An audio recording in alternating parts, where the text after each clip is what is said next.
Time now for NetCheck here on BON News, and as the fifth Chinese player to make the giant leap into the NBA, Sun Yue hasn't proved as successful as Yao Ming and Yi Jianlian. He's just been cut by his team, the New York Knicks, after recently being waived by the Los Angeles Lakers earlier this summer.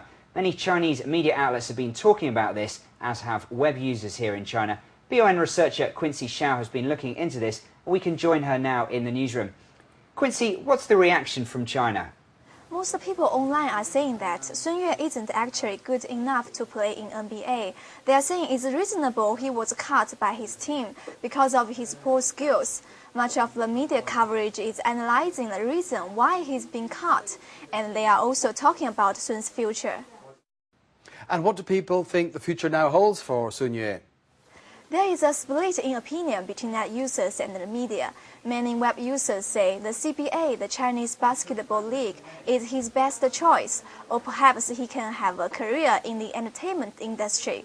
But most media reports are more optimistic, such as one in the Chengdu business, which said Sun also has a lot of commercial value, and so it's still possible that Sun can stay in the NBA. At the moment, the Golden State Warriors and the Toronto Raptors are the most popular suggestions. Elsewhere, on Sun's Baidu fan club page, his fans are sad about the news, but say they hope he can still play in the NBA or in the NBA's developmental league. Thanks, Quincy. Well, Mark, interesting that there are already suggestions that perhaps Sun Yue try a little lower, set the heights a little lower.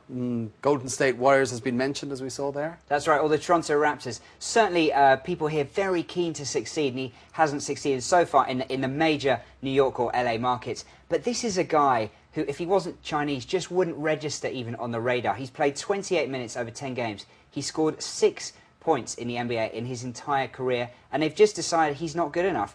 The reason a lot of US teams would be desperate for him to succeed, as well as obviously Chinese basketball fans, is because he could be such a valuable marketing tool. If he was just a bench player, a reasonable bench player, and could get on a team, he could sell endless shirts, as we saw recently with the preseason games in Beijing and in Taipei. And it's not the first time, season after season, NBA teams are coming over to China. The sport and the league is so popular over here. His two options, really, are dropping down to the NBA Development League, which is a closer step to the NBA, obviously, if someone to get injured and he can get called up to one of the pro teams, or come back to China, more high profile in terms of fans in the stadium, but if his long-term goal is to get back into the NBA, that's going to be harder to do back from China.